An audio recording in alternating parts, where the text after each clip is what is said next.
Ryomen Sukuna was a real guy. And I don't mean loosely inspired by a myth real. I mean his name is written into the Nihon Shoki, Japan's oldest official history book. The entry reads like something out of Stranger Things.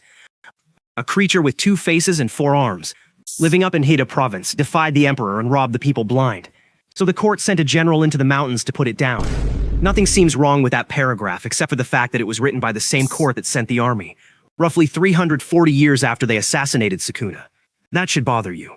Because the province this monster supposedly terrorized has spent 1,600 years worshipping him as a hero. They credit him with many achievements, temple founder, dragon slayer, and even compared him to a Buddha. The same man is recorded in history 2 completely different ways. One of them is a lie, and I'm going to show you which one, who wrote it, and exactly what they got out of it.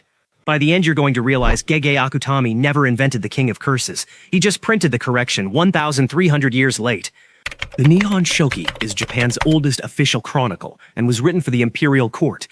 In the 65th year of Emperor Nintoku, which lines up to around the year 377, Sukuna is featured 1 time.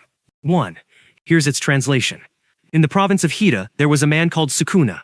On one body, he had 2 faces, turned away from each other, joined at the crown, with no nape of the neck, 4 arms, 4 legs, knees but no heels, strong and fast, a sword on each hip, and he drew a bow with all 4 hands at once.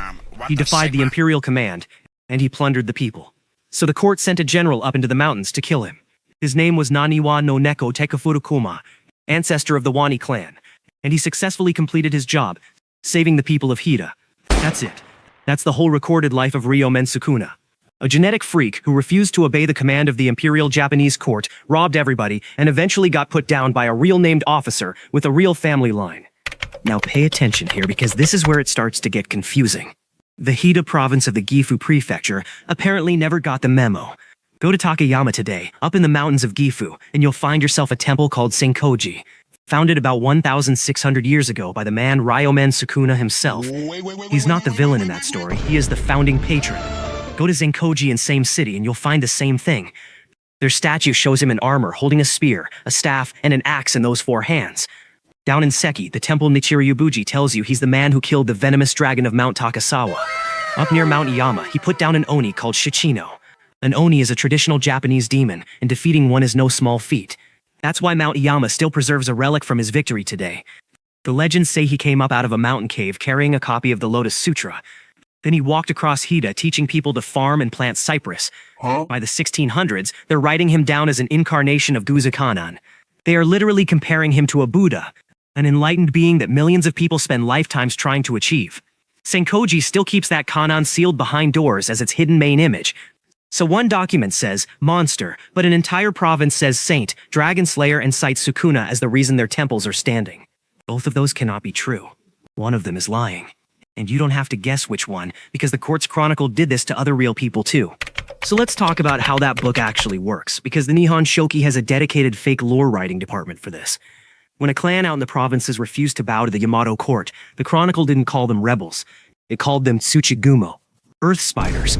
That's not a species. That's a slur, and they used it on any chieftain who wouldn't submit, over and over. Once you've been labeled as the enemy, the book starts editing your body. One Yoshino clan founder? The Chronicle says he had a glowing tail. Another Yoshino clan. Tails. And they come along pushing rocks. These are people. Farming clans in the mountains. And the official history of Japan gave them tails on purpose, because that paints the man as a monster, and by slaying that monster, the court looks like the good people now.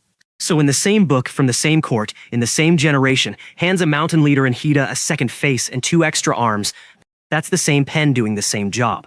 Sukuna obviously didn't have 4 arms, but smearing a guy is not a motive. So what was in Hida worth sending an army over?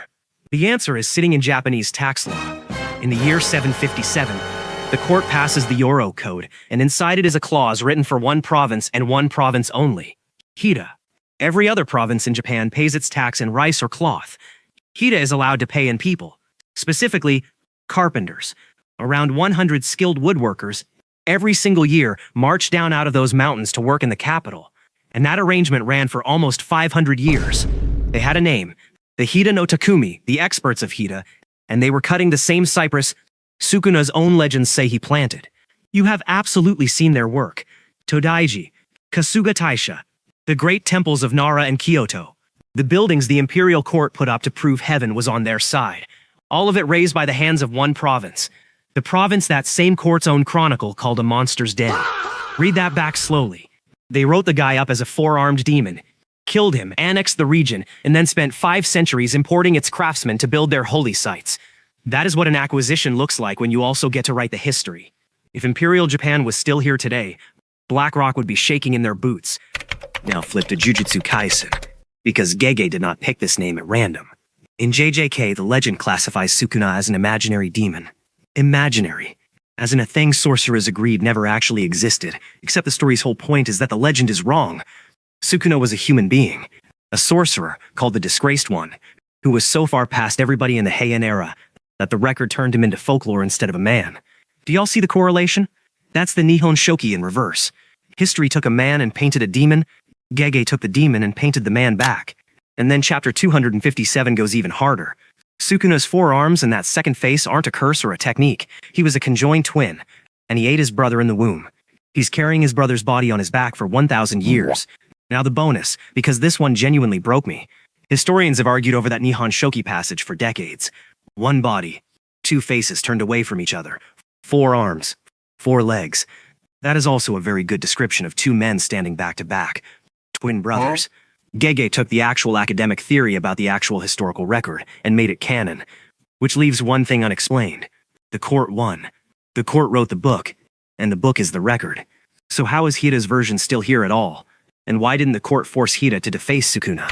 In 1564, Takeda Shingen's army came through Hida and burned Senkoji to the ground. 19 sub-temples, centuries of treasure, all of it gone.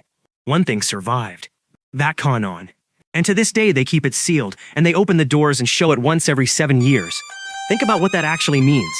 Japan's official record executed this man, wrote him up as a monster, and closed the file in a single paragraph. And a province in the mountains has spent 1,600 years quietly keeping the other file open.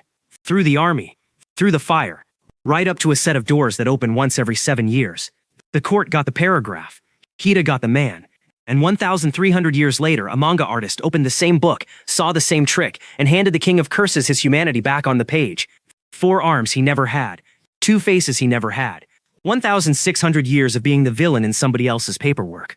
Ryomen Sukuna was a real guy, and Hida never once stopped saying so. Oh, and 1 man was the small version. Go look up what that same court wrote about the Ameshi, the people who held the North. They ran this exact play on all of them.